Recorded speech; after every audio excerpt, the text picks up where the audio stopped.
आणि असा असताना तो जीवन जगायला लागला. लक्ष द्या, 10 मिनिटात कथा पूर्ण करतो, काळजी करू नका. आणि असं होता होता, हे आहे विद्य पर्वतावरील एका व्याधाची कथा. त्याच्या हातून असंख्य हत्या झाल्या, अनंत पाप घडले. एकदा तो महाशिवरात्रीच्या दिवशी शिकार करण्याच्या हेतूने गावाच्या बाहेर निघताना, शिवालयातून जात असताना, शिवालयाच्या जवळून जात असताना त्याच्या कानावर ती चमकणारी, त्याच्या डोळ्याने ती चमकणारी लाइटिंग दिसली. हिरवीगार वनस्पती त्याला दिसायला लागली, खमंग वास, सुगंध यायला लागला. त्या खमंग वासाच्या दिशेने, सुगंधाच्या दिशेने त्यानं वाट धरली आणि गेल्यानंतर त्यानं पाहिलं, तिथं त्याला आवाज येत होता, हरि ओम मे ओम समाया.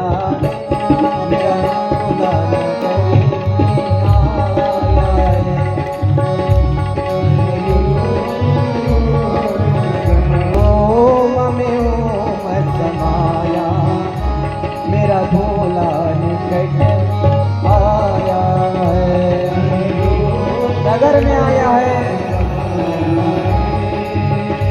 मेरा भोला नगर में आया. हे शब्द त्याच्या कानावर आले. भिल्लाच्या भिल्ला हे कानावर ऐकणारे शब्द. त्यानं त्या शब्दाकडे लक्ष दिलं. लक्ष दिल्यानंतर पाहिलं, नजर दिली मंदिराकडे, त्याला शिवलिंग दिसलं. तो हसायला लागला.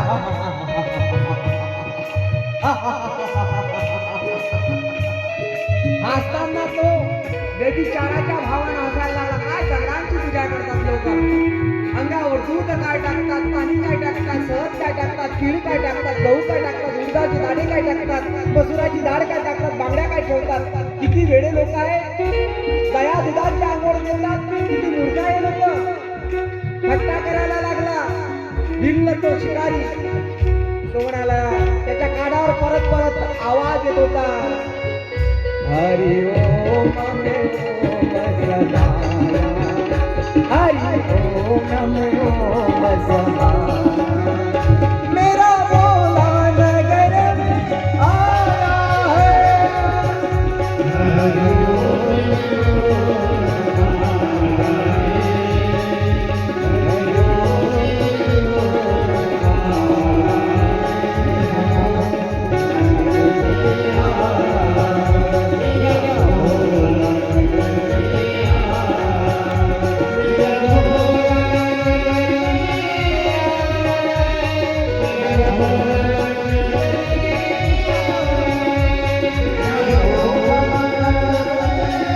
हरि शंभो हे महादेव.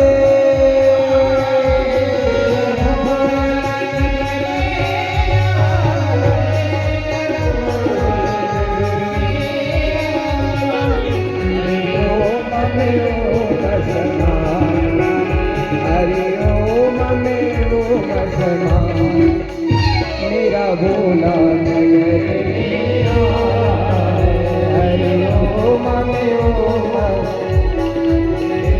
मेरा भोला नगर आया. एक खुर्ची ठेवा. कोण झालं व्याध? काय नाव आहे मुलाचं? जय.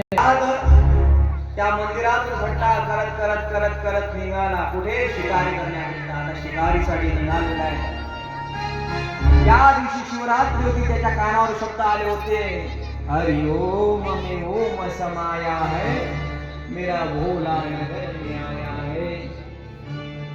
आणि असं होत होत होत होत एके दिवशी तो, ज्यांनी स्वतः विष्णू भगवंताने जिथं शिवलिंग तयार केलं, ब्रह्मदेवाने जिथं शिवलिंग तयार केलं, त्या शिवलिंगाच्या जवळच एक तलाव होता, तळ होतं. त्या तलावाच्या भोवती बरेचसे पशु पक्षी पाणी पिण्याकरिता येत होते.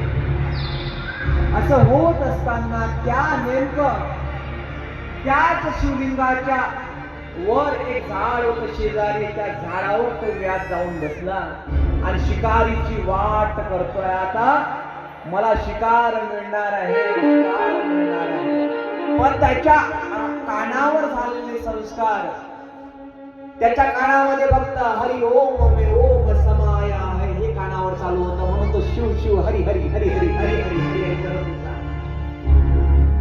असा वेळ होत असताना 2 घटिका झाल्या. त्याच्या मनामध्ये तीच चिंतन होतं शिवरात्रीच्या दिवशी, आणि पोटामध्ये उपवास होता, कारण की अन्नाचा कण घरामध्ये नव्हता. एके जीवकाने असं होत असताना त्यानं वाट पाहावी. त्या ज्या वृक्षावर तो बसलेला होता ते वृक्ष म्हणजे बेल वृक्ष होतं. कशाचं? बेलाच्या पानाचं वृक्ष होतं. त्या झाडावर तो जाऊन बसला आणि वाट पाहून राहिला शिकारीची. शिव शिव म्हणता वेळ वेळ काय याच्या हातात. तो वाट पाहतोय.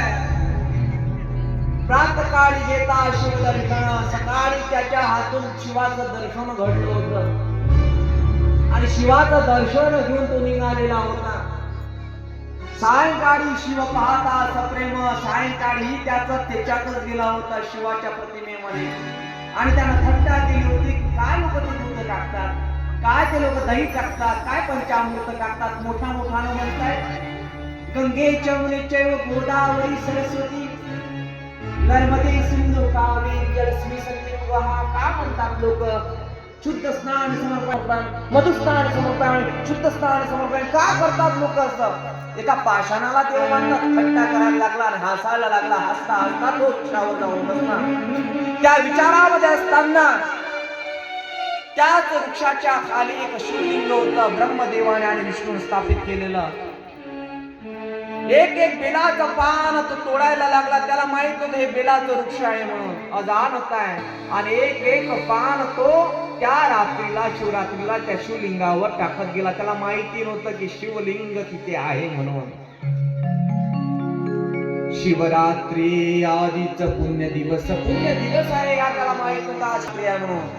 आणि मुखाच्या आणि कर्णा मनपटलातून त्याचा एक शब्द निघत होता.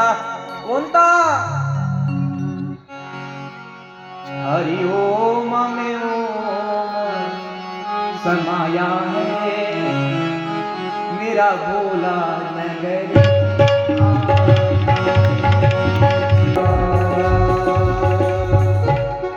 तो वाट पाहून राहिला. आता वाट पाहत असताना एक एक बेलाचं पान तोडतोय आणि टाकतोय. तळ्यावर कोणतरी पिण्याकरिता पाणी येईल, कोणता तरी पशु पक्षी येईल, तेवढ्यात मी बाण सोडेल असा विचार मनामध्ये धरतोय. आता काय? बिल्व वृक्ष तो तोडतोय, टाकतोय. पाहता पाहता 2 घटिका झाल्या. प्रदक्षिणा माराव्या त्या क्षणात तेवढ्यात एक हरणी तिथे आली. आणि हरणी आल्यानंतर तलावाच्या जवळ पाणी प्यायला गेली. हा इकडे तलाव. तलावाच्या जवळ ती पाणी पित असताना त्या हरणीचं लक्ष नाही. तेवढ्यात हा पान सोडणार, तेवढ्यात तिचं लक्ष गेलं आणि तिने इकडे पाहिलं. अबे सोडू नको ना. तिने पाहता पाहता हरणीनं पाहावं, आणि पाहिल्यानंतर त्या व्याधाकडे पाहावं हरणीनं,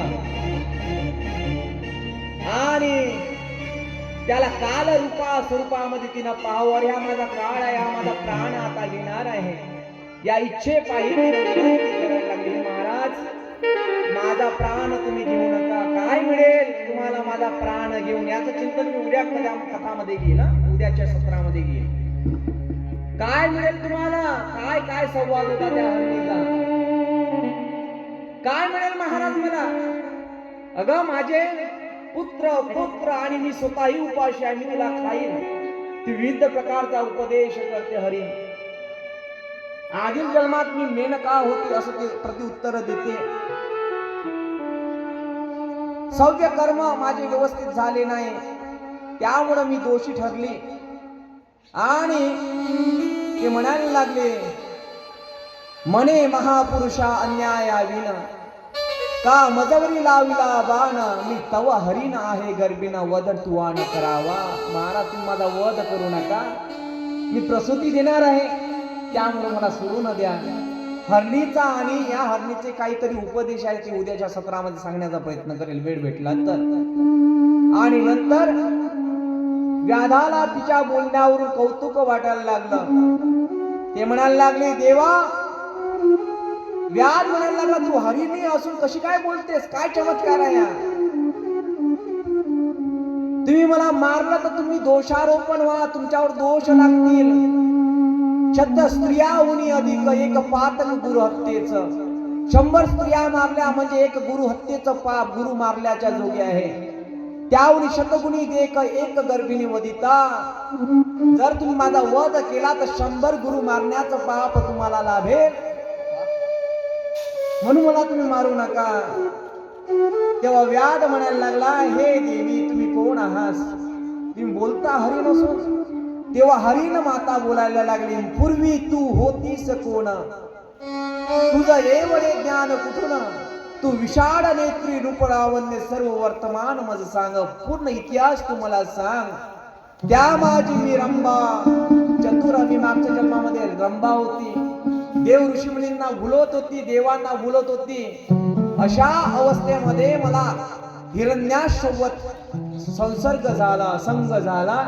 त्याच्या प्रेमातच मी राहिली. तो मेल्यानंतरही त्याचं चिंतन करत राहिली, शिवाच्या भक्तीला विसरली.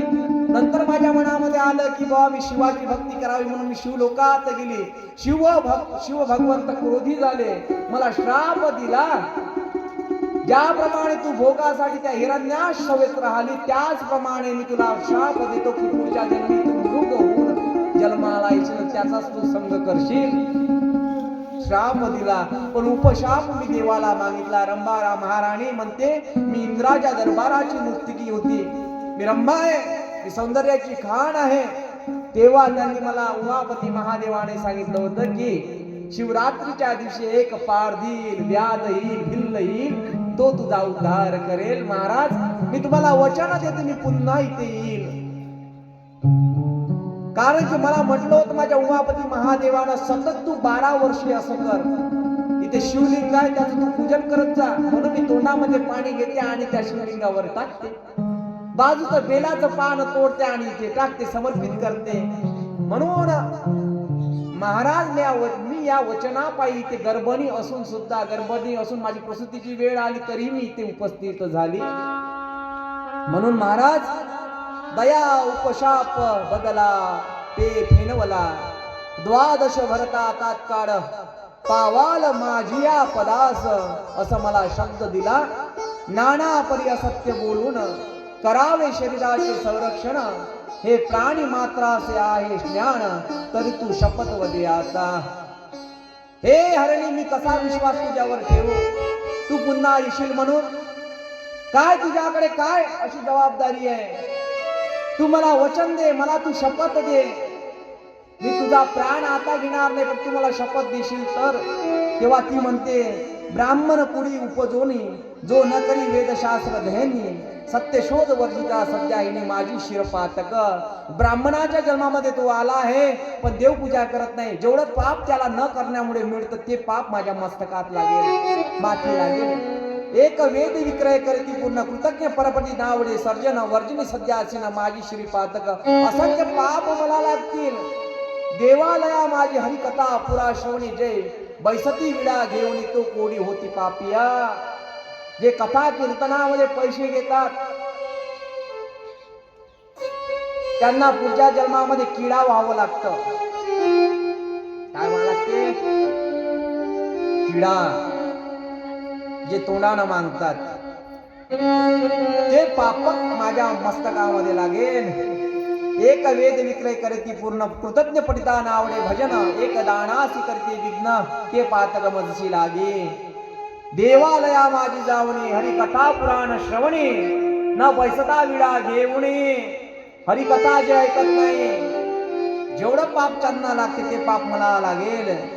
परक्षत्रिया गायी वळून जाणीती, ते अल्पायुषी होत्या जन्मी.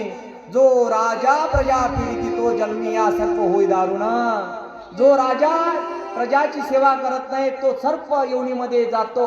मला जर मी या शब्दावर कायम ठेवलं नाही तर मला सर्प योनीमध्ये जावं लागेल. म्हणून व्याधा, मला तुम्ही सोडा सोडा सोडा.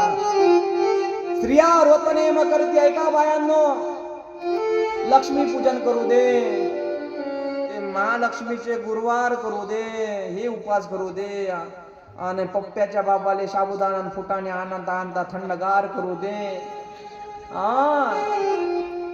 काय लिहिलाय शिवलीला अमृत मध्ये पहा, स्त्रिया व्रतनेम करीती, व्रतनेम करता तुम्ही, व्रताराशी अवेरिती अन्ना हो, साबुदाणा अन्ना हो, शेंगदाणे अन्ना हो भगत. आज चोऱ्याचे लाडू आणा लागत होते, उपवास आहे ना, आज एकादशी शिवरात्री, नाही आणता तर मग रत्नाळ तरी आणा लागत होते, रत्नायन काहीतरी आणा लागत होते. स्त्रिया व्रतनेम करीती, व्रतारास अविरती, धनधान्य असोनी वंचिती, त्या वाघुडा होतील. वाघुडा वाहन तुम्ही, वाघुडा वटवाघुडा, जे स्वतःची विष्ठा स्वतःच खाते पुढच्या जन्मामध्ये, पुरुष कुरूप म्हणून त्यागिती, त्या या जन्मी बाल विधवा होती, तेथीही जार कर्म करीती, मग त्या होती वारांगना. सुंदर वर्णन केलाय. स्त्री पुरुष गुंज बोलता, सासू सासऱ्याच्या लपून जी स्त्री बोलत असन, उदाहरण देऊ का? बोला. दरवाजा काय तुमची माय बापा लाईन सगळं त्याच्या विचार, सोना नाही त्याच्याच विचार, सगळं त्याच्या विचार, तुम्हाला काय भेट असं जे म्हणते स्त्री, ते तीही जार कर्म करीत, मग ते होती वारांगणा. तिला तर पुत्र होईल, पण गर्भामध्ये न राहता ते म्हणते ना, गाय उलटली तसं होईल तिचं. ज्या वर्तारासी निर्मिस्तिर त्या दासी किंवा पुलटा होतील, सेवक स्वामीचा द्रोह करतील, ते जन्मा येते श्वानाच्या. जे नवऱ्याला मानत नाही, नवऱ्याला उलट उत्तर ते शवान व्हाल, कुत्रे व्हाल तुम्ही पुढच्या जन्मी. तुम्हाला काही समजत नाही हो. भुक भुक भुक भुक, हे आणावं ते आणावं, वांग्याची भाजी तर करते पण तेल संपलं, आणा आणा आणा आणा आणा, असं जर भुक भुक भुक भुक कराल तर पुढच्या जन्म पाय हो माय महाराज कसे बोधून राहिले. जे ग्रंथामध्ये आहे तेच सांगून राहिलो मी, माझ्या खिशातलं काहीच नाही सांगत अजिबात यावर्षी. बम्मा याच्यात पुरुष गुज बोलता, जो जाऊन एक तत्वता, त्याची स्त्री दुरावी हिंडता, अन्न न मिळत यात. जे भावाभावामध्ये फूट पाडते जी बाई, तिला पुढच्या जन्मामध्ये अन्न मिळत नाही, ती भिकारी राहते, भिकारी. आलं का लक्षात? त्यानंतर जे जारण मारण करते, गृही वावरे जे पापिती, पूर्वजी रुधिरी पडती पत्नी, त्या गृही देव पितृगण न येती.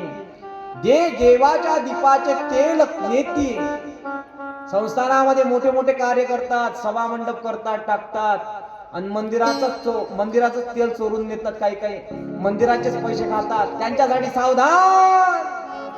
महाराज सांगून राहिले, लोकांपासून वर्गणी घेत असाल, त्या वर्गणीचा विलय तुम्ही स्वतःच्या कामी लावत असाल तर सावधान. मोठ्या मेहनतीनं ते लोक तुम्हाला दान धर्म करतायत. जे देवाच्या दीपाचे तेल नेती, ते या जन्मी निपुत्रिक होती. त्या ज्या रांधिता अन्न चारुणी भक्षिते, त्या मारदारी होती जन्मा. नवऱ्याच्या चोरून खाल्लं नाही पाहिजे, पिलं नाही पाहिजे, पुढच्या जन्मात मांजरा व्हाल तुम्ही. मंदिरात चोरून तेल नेलं तर या जन्मामध्ये तुम्हाला अन्न करून मरावं लागेल. जो मात्या पित्याची शिनविती, तो ये जन्मी मरकट होती. सासूश्वर स्त्रुशोगाती, तरी बाळकन वचेती. माता पितांना शिव तो त्रास देतो, तो या जन्मामध्ये नव्हे तर पुढच्या जन्मामध्ये माकड होतो बाबा, माकड. म्हणून आई वडिलांची सेवा करावी. मकर तत्ते सुरापान तत्मध्ये भूत संचार. विनंती करते, हे महाराज मला माफ करा, मी येईल. मृगी मने व्याग लागून, जरी मी नहे परतून करिये महपापे. संपूर्ण माझ्या माते बैसोनी, हे सर्व पापे माझ्या माथावर तुम्ही लावाल. व्याध म्हणतो तथास्तु, जा. आणि प्रसूती देऊन ती हरिण जाते. आता दुसरी हरिण येते. हरण 4 पायावर असते ना रे, तू तर 2 पायावर चालला. आता दुसरी हरिण आली. तो दुसरी हरिण अकस्मात पातली ते तृषाकांत व्याघ्रे बाण ओढिता त्वरित करून भाग्य हरिणीते. आता दुसरी हरिण आली, तीही विनंती करायला लागली, मला पतीला भोग द्यायचा आहे, मी भोग देऊन येते. तिनेही उपदेश केला, स्त्री भरताची सेवा करीत तीच जो व्यक्तीची गांजित त्याचा गृहभंग होत जन्मा जन्मा सुटे. स्त्री भरताची म्हणजे स्त्रीनं आपल्या नवऱ्याची सेवा केली ना तर अख्ख्या देवाची पूजा कराने लागत. मावशी, नवऱ्याचे पाय दाबाव, एखाद्या दिवशी मनात आला तर गडाई दाबून द्या, अशी सेवा करा लागते. सेवेची सत्ता लाभते भक्ताच्या. आता मग निघाली दुसरी हरीण, वचन दिलं, उपदेश दिला, दुसरी हरीण गेली. आता तिसरी हरीण आली, हरीण लय थंडी दिसून राहिली. आता तिसरी हरीण आली, तिसरी हरीण विनंती करायला लागली, देवा रे वा, शाबास, टाळ्या होऊ द्या हिच्यासाठी. आता तिसरी हरीण आली, तिसरी हरीण म्हणते, काय म्हणते ते देवाला, जेने ब्राह्मण बांधिल निर्गुण त्यासी सांडेल तोंडी सूर्यनंदन. जो ना एके कथा ग्रंथ पावन वदिती होई जन्मो जन्म. हे देवा, मी पाणी प्यायला आली होती, मी त्या रंबेचीच कोण आहे, मैत्रीण आहे, मला श्राप दिला होता, मला तुम्ही विनंती करा आता सोडा, कारण की मला सगळ्यांचं ठाव घ्यायचा, माझ्यावर माझं सर्व कुटुंब आहे, हा कुटुंबाचा राजा आहे. पहिल्या हरणीला काय होतं, प्रसूती होती, म्हणजे मूल होणार होतं. दुसऱ्या हरणीला भोग द्यायचा होता. आणि हे हरी म्हणते की मला सगळ्यांचा सांभाळ करायचा, मी त्यांचा सांभाळ करून नंतर येतो, तुझ्यावर विश्वास कसा ठेवू. तेव्हा ते म्हणते, मला जर मी अशी नाही वागली, माझ्या शब्दावर मी कायम नाही राहिली, तर मला हे पाप लागेल. कोणतं, जेने ब्राह्मण बांधिले निर्गुण त्यासी सांडसे तोंडी सूर्यनंदन. जो ना एके कथा ग्रंथ पावन बधीर होय जन्मोजन्मी. जो ब्राह्मणाच्या मतानं ऐकत नाही, महाराजांच्या मतानं ऐकत नाही, उलट काहीतरी बोलतो, निंदा करतो, नाही का, मजा करायला आले का, फिरायला आले का, खायला आले का, प्यायला आले का, झोपायला आले का, असं जो म्हणतो, निंदा करतो, तुम्हाला एवढंच काम आहे का, असं जो म्हणतो, कथाग्रहण पावन बधीर होय जन्मोजन्म. बधीर होतो, त्याचं डोकं चालत नाही, न्याट होते तो. सर्वदा होय कार्य नाशवण, त्याच्या कार्याला यश लाभत नाही. जो महाराज लोकांना उलट बोलतो, म्हणून संतांविषयी आदर असला पाहिजे. व्यासांच्या गादीवर असं महाराज जसं बोलेल तसं झालंच पाहिजे. सभा मंडपामध्ये महाराज जे बोलेल ते अंतिम सत्य असे भावना असली पाहिजे. जो पिढी माता पित्यास त्याचा सर्वदा होय कार्य नाश. एकाच भजे निंदी सर्व देवास तरी एकची पुत्र होय त्याचे. तो म्हणते, मी आम्ही एकाच देवावर इष्ट आहे, आम्ही एकाच देवाची पूजा करून बाकीच्या देवाची निंदा करतात. त्याला पुढच्या जन्मामध्ये एकच पुत्र होते, तोही मरते. म्हणून एकनिष्ठ भाव असावा, सर्व इतर देवाविषयी आदर मनामध्ये असावा. म्हणतो ना आपण, आम्ही एकमुखी आहो म्हणते, कोणी म्हणते तीन मुखी आहो म्हणते, कोणी म्हणतो आम्हाला ते देव चालत नाही म्हणते, आम्ही काय म्हणते, आम्हाला तेरवीतलं चालत नाही, हनुमानजीच्या मंदिरातलं चालत नाही. अरे मूर्ख, काय बोलून राहिला. तुझ्या देवाविषयी आदर तर आहे, पण इतरही देवाविषयी आदर तू ठेवावा. शिवलीला अमृत सांगते, एकाच भजे निंदी सर्व देवांची निंदा करतो, त्याला पुढच्या जन्मामध्ये मुलगा होईल आणि तो मरेल. जो चांडाळ गोवध करी त्यासी मिळे कर्कशा नारी. वृषभवदिता निर्धारी शतपुत्र पुत्र होय त्याचे. जो गाईला मारतो, खून करतो आणि त्या गाईचं मांस खातो, तो पुढच्या जन्मामध्ये त्याला भांडकोळ बायको मिळते, कर्कशा बायको मिळते. आणि त्यानंतर जो ऋषभ म्हणजे बैलाला वध करतो, बैलाला, तो शतमूर्ख जन्म म्हणजे 100 वर्षापर्यंत त्याला शतमूर्ख पुत्र जन्माला येतात आणि त्याला तसे मारतात, असं भगवंत म्हणतात. जो पारधी बहु जीव सहारी तो पेपरी होय संसारी. गुरुचा त्याग जो चांदड करी तो उपजाती मृत्यू पावे. जो गुरुचा त्याग करतो तो मेल्याप्रमाणे आहे, असे ती हरिण सांगते. म्हणून देवा, या सर्वांचे पाप मला माझ्या माथ्यावर लागेल, म्हणून मला तुम्ही सोडा. ही हरिण जाते आणि तिन्ही हरण सोबत येतात. आता ही सर्व हकीकत ऐकण्यानंतर त्या दिवशी काय होती, हरिदिनी शिवदिनी उपोषण विधियुक्त न करी द्वादशी पूर्ण. तरी हस्तपादशी न होती त्यासी निर्धारी. त्या दिवशी शिवरात्री एकादशी होती आणि त्या एकादशीच्या आणि शिवरात्रीच्या निमित्तानं सहजरित्या व्याध देवाचं नाव ऐकत होता, श्रवण करत होता आणि एकच मंत्र त्याच्या अंतर्मनामध्ये चालू होता. हे काही न करता सांगितले आपण. पण जेव्हा तेव्हा तो काय म्हणे, एक हरि ओम मे ओम समाया मेरा बोल